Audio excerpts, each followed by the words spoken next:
Сәлем достар, қалдарыңыз қалай? Бүгін мен сіздермен өзімнің косметикаларыммен бөліскім келеді.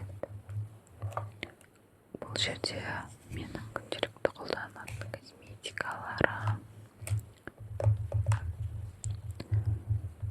Әрине, барлығы емес. Барлығын көрсететін болсам, көп уақыт кетіп қалады. Сол себепті бүгін өзімнің жақсы көретін косметикаларыммен таныстырамын.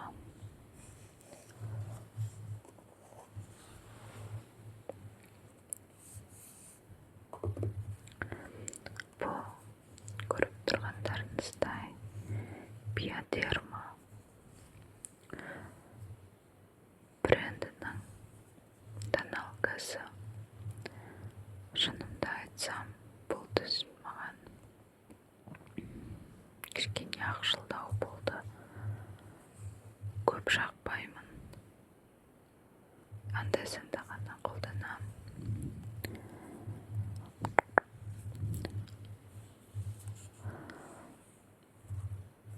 Бұның негізгі мақсаты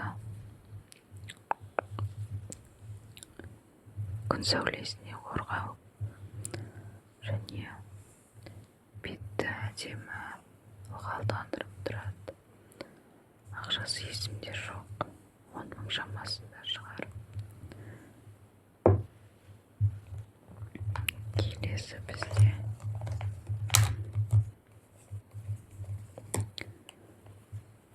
мұнда барлығы аралас. Реттеген жоқпын, себебі мен қазір жол жүрейін деп жатырмын, достар. Мынау бізде кореялық атақты Такаба деген брендтің тоналка емес, кешіріңіздер, SPF кремі. Маған өте ұнайды.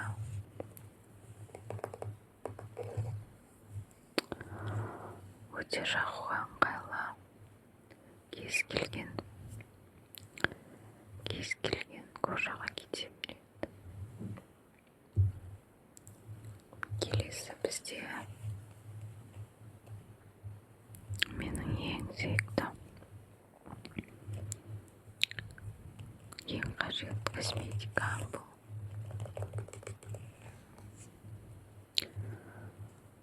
Чупа-чупс деп аталатын кужон. Бұл номер 4, яғни медиум деген оттенок. Корейский брендтен. Қазір ашып көрсетем. Осылай. Былай бұрап ашамыз.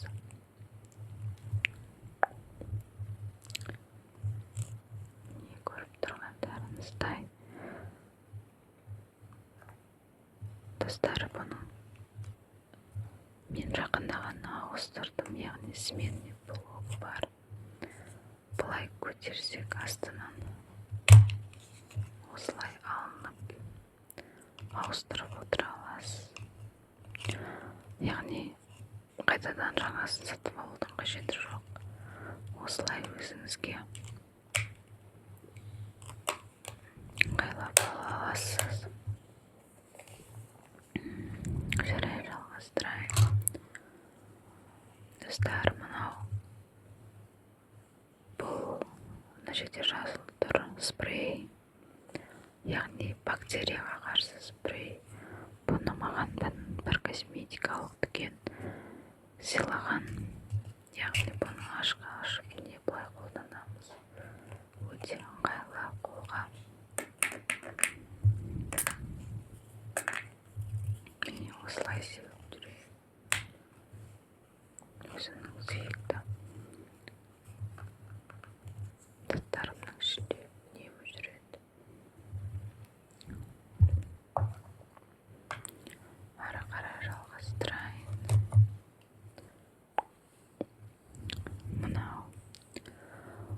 Глистар деген брендтің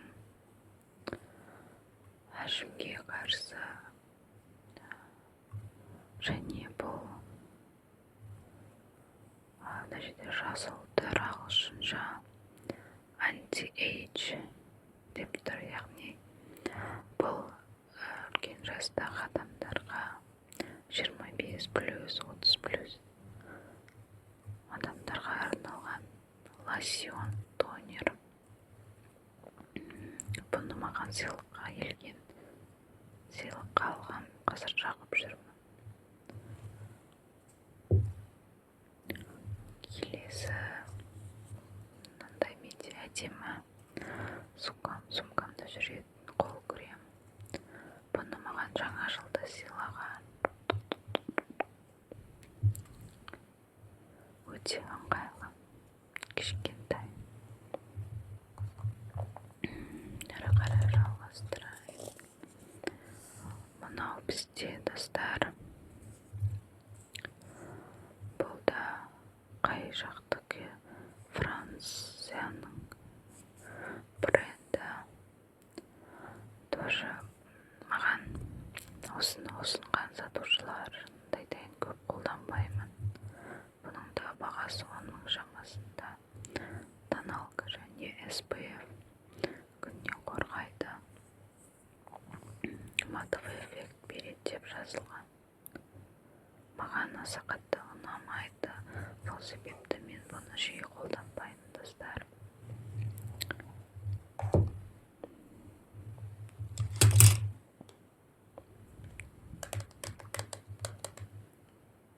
Мынау менде сыйлыққа берілген Шанель.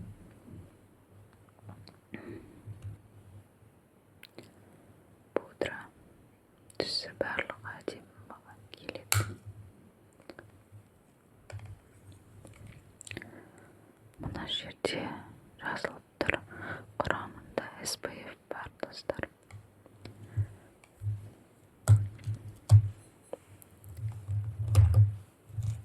Келесі бізде менің сүйікті кремім, қазіргі таңдағы антипигмент деп аталатын крем.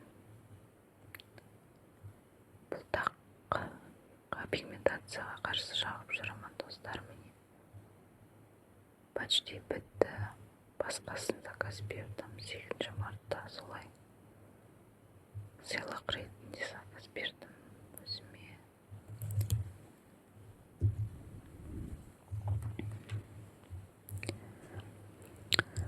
Келесі менде бұл да франциялық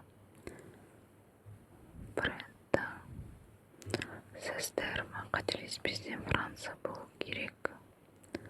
Мұнда жоқ, Франция емес екен, Испания екен. Сестерма деген брендтің көзге жағатын кремі.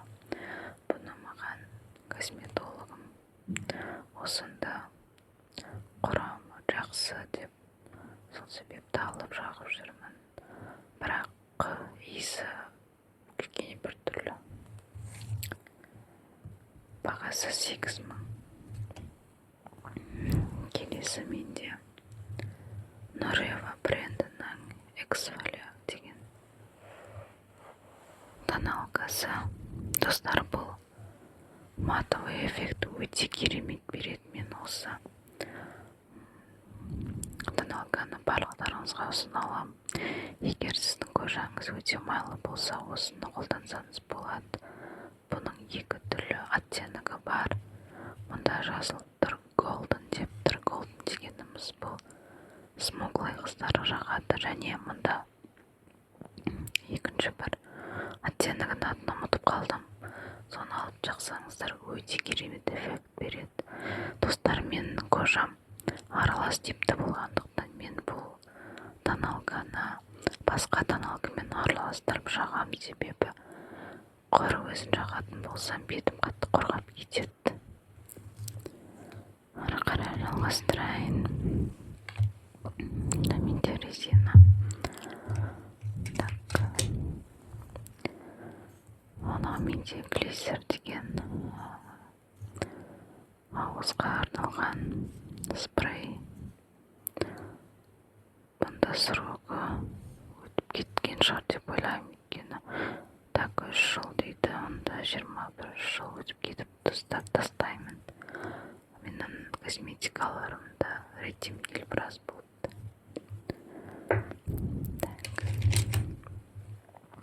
Мынау менде Феверликтен алған кисточкам, бұл тоналка жағуға арналған, өте ұнайды өзіме.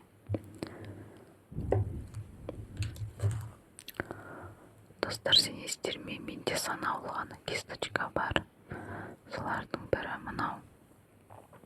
Мен көзіме тең жаған, бұл да Феверликтікі.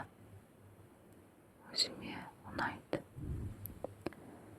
Әрі қарай кеттік. Мынау менде қыздар қауымы білетін шығар, атақты болған кореялық Ису Дуги. Бұл негізі интим зоналарға арналған, жағымды иісі шығып тұру үшін қолданылатын Ису. Маған иісі ұнайды.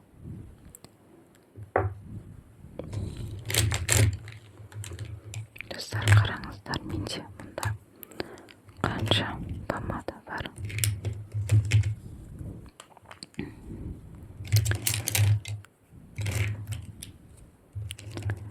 Помада өте көп, бұнда барлығы емес те шығар. Мына жақта да болуы керек.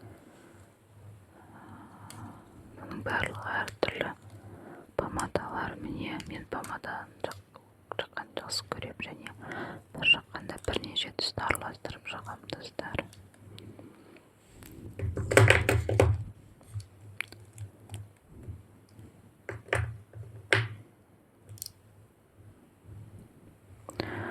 Мынау Шанель брендінің помадасы.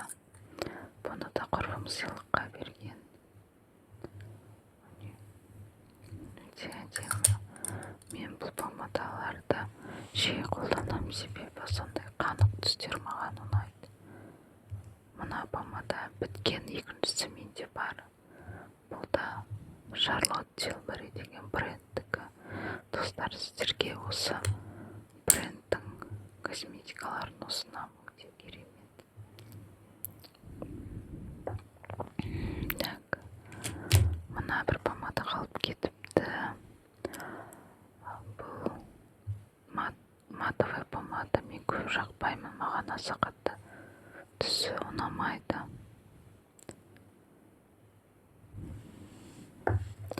Жаз мезгілінде жағуға болады. Мынау мен мамам берген Ерсак деген түрік фирма ма, бренд па, соның консилері уже біткен. Көп қолданған жоқпын. Мында екі душтар, менде бірнеше душтар бар. Менің сүйікті душтарымның бірі.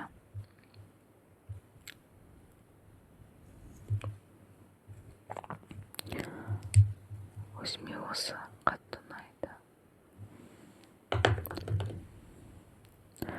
Мына душты мен бір дүкеннен сатып алдым. Бірақ маған мүлдем ұнаған жоқ. Мен кисточкасына қысқан едім. Бірақ өзі нашар болып шықты. Дегенмен де жағып тастауға болады. Достар, енді мұнда майда шүйде заттар. Мынандай кисточкалар жүр. Бұлармен иногда пудра жағам, иногда румяна жағам.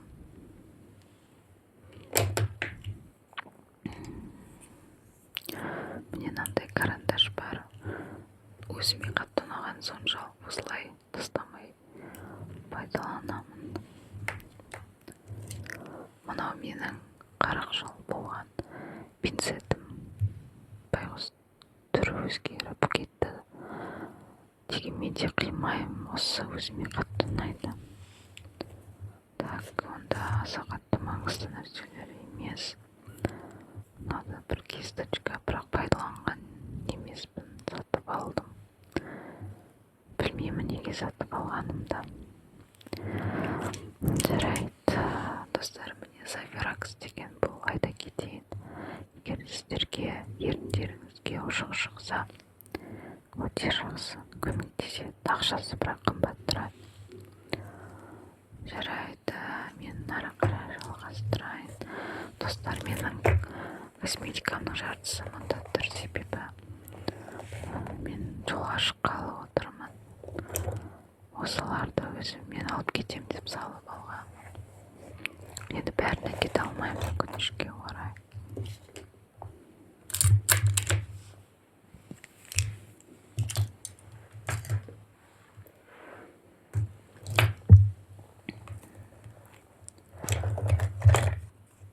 Мынау менде мына жақта болды ғой, SPF крем. Соның тағы бір басқаша түрі. Міне, бұл да кореялық брендтен.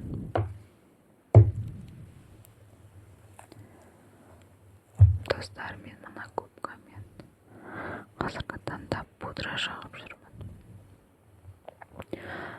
Осындай сухой күйінде тек құрғақ заттар жағуға болады.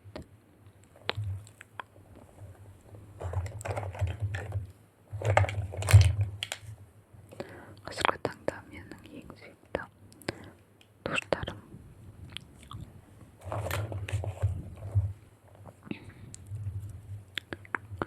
Мынау жаңа көрсеттім ғой, бұл уже бітіп жатыр екен. Мынау Феверликтің душы өте жақсы, өзіме ұнайды. 1500 теңге, қателеспесем 2000 теңге тұрады. Фиаст класс деген, достар. Ары қарай кеттік. Мұнда бірнеше помада тұр.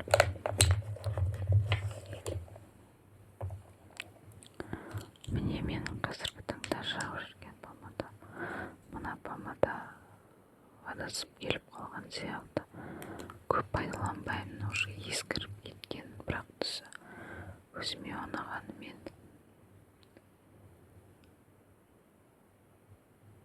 маған көп келе бермейді.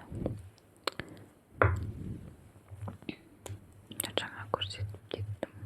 Міне осылай.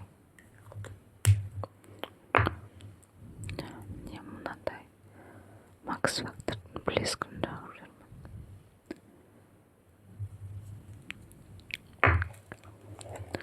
Так, ары қарай кеттік. Мынау менде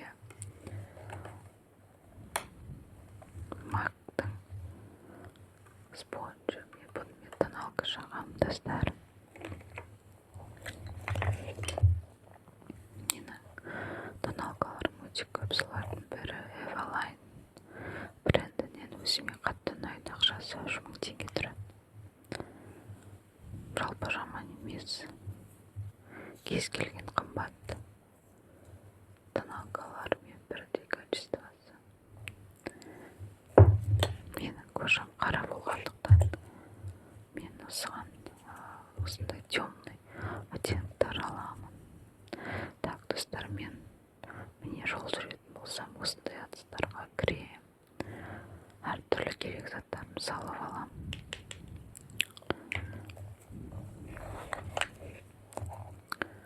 Менде Versace деген төгейім сүйікті. Алып жүрген қайлы.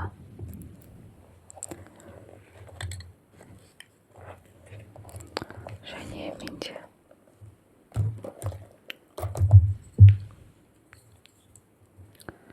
міне мынандай ресница деген, ресничка деген карандашым бар. Бұл менің универсал карандашым. Мен бұнымен қалай өтуші еді? Стрелка сызам. Мынау менде міне қалам шығарғыш. Және мынау стайстилктің номері 784. Карандашы өте әдемі түс, достар, өзіме қатты ұнайды. Достар, бүгінге осы менің косметикаларым сіздерге ұнаған болса, жазсаңыздар болады. Қандай заттарға қызығасыздар өздеріңіз, солармен бөліссеңіздер болады. Мен енді косметикаға қатты қызықпаймын дегенмен де көріп тұрғандарыңыздай біраз нәрселерім бар. Қаншамасы әлі көрсеткен жоқпын. Оны алдағы уақытта бөлісерімін. Мынау бізде алоэ форевер деген брендтің менде 2 түрлі бальзамы өте жақсы, көмектеседі. Қазір сумкама салып аламын, маған бұл қажет болады.